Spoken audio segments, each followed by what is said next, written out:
The morning sun broke through the horizon like a promise the world had almost forgotten, a thin band of gold stretching across the quiet highway. The road shimmered with heat, coffee steam curled from chipped mugs, and the low growl of Harley engines rolled through the crisp air. Inside the roadside diner, laughter echoed, rough, loud, and alive. The kind that came from men who'd seen too much but still found reasons to smile. They were the Hell's Angels, leather vests glinting with red and white patches. To the world, they were danger. To each other, they were family. And that morning, as bacon sizzled and sunlight danced on chrome, no one could have guessed that within minutes, their breakfast would turn into a rescue, their laughter into battle cries, and their name into something whispered with gratitude. Then came the scream, high. Fragile. Desperate. A little girl in a red dress ran across the parking lot, boots slipping, hair tangled, tears streaking her dusty cheeks. "Please," she screamed. "They're hurting my mama." The diner fell silent. Even the engine seemed to stop breathing, and from that stillness, one man rose, Mason Cole. Broad-shouldered. Cold eyes softened by something deeper than anger, something human. He didn't ask questions.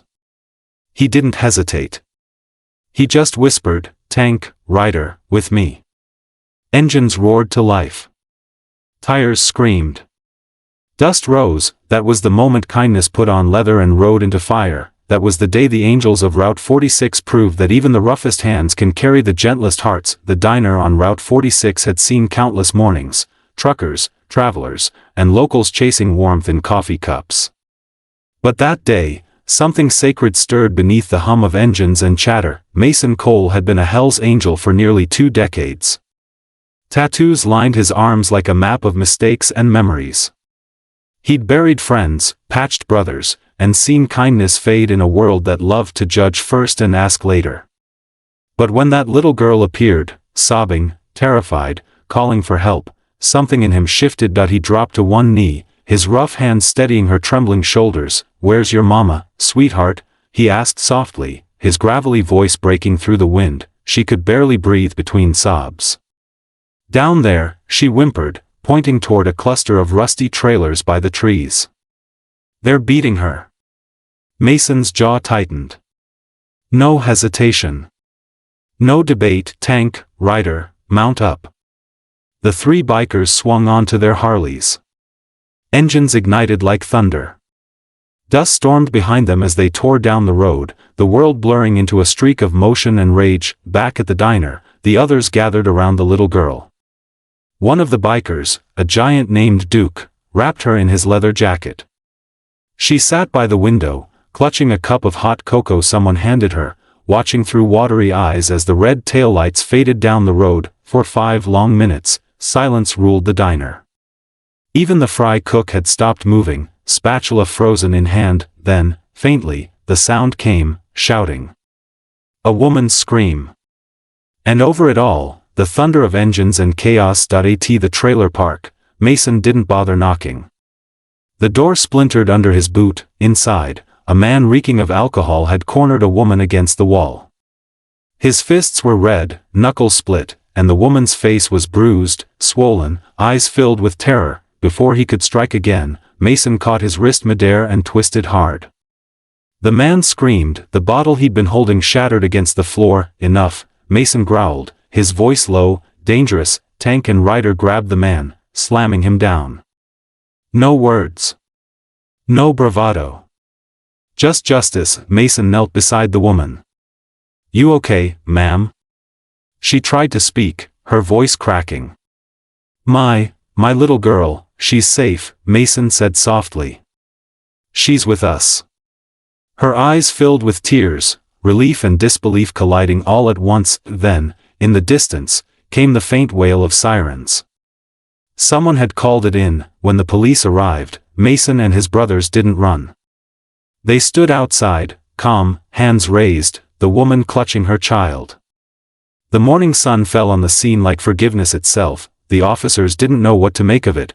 3 Hell's Angels standing guard beside a battered woman and her daughter.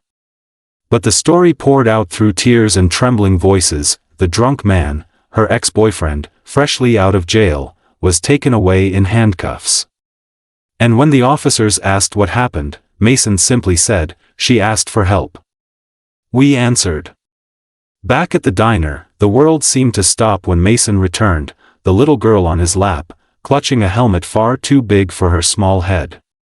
Her mother followed, limping slightly, wrapped in Tank's jacket. The crowd outside, truckers, travelers, strangers, parted as if watching something holy unfold. Carla, the woman, broke down crying the moment she stepped off the bike. She held her daughter close, whispering, "You saved me, baby. You saved me." The diner owner came out with blankets, coffee, and trembling hands. One by one, the bikers removed their vests and draped them around the woman and child. Their patches, symbols of rebellion and brotherhood, now became shields of warmth. Even the police, still parked nearby, turned their eyes away in quiet respect. Mason crouched in front of the little girl, his voice low.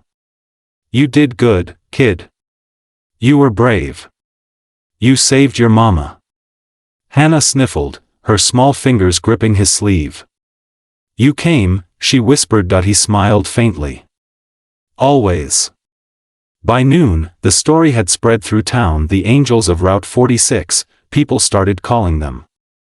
The rough men who stepped up when others froze. Reporters came by, locals dropped off food and blankets, and strangers sent notes of thanks to the diner. But Mason didn't care for attention. When someone asked him why he did it, he simply said, "You don't ignore a cry like that. Doesn't matter what patch you wear. Some things are just human." Over the next few weeks, Carla and Hannah began rebuilding their lives. The community helped, furniture, groceries, even a small apartment offered by a kind stranger. Every Sunday, a few Harleys could be heard rumbling through town, parking quietly outside that little diner. Mason and his brothers would walk in, sit by the window, and share coffee with a small girl who now laughed instead of cried. Sometimes, they said nothing at all, just watched her draw or chatter about her new school. For men who had lived through storms, that laughter was sunshine they didn't know they needed. One bright morning, as spring replaced the last of the frost, Hannah came running across the parking lot holding a folded piece of paper.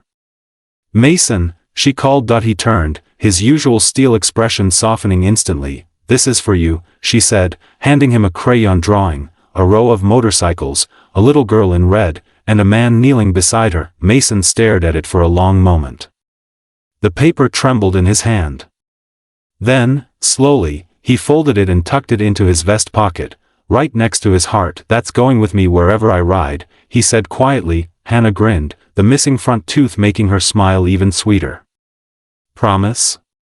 "Promise," Mason said, his voice breaking just a little. That evening, as the sun dipped low and the engines rumbled once more, the world seemed softer, a little kinder, because of what happened that morning. Sometimes angels don't have wings, sometimes they wear leather, and sometimes, kindness rides a Harley. If this story touched your heart, please take a moment to like, share, and subscribe to Echo Tales.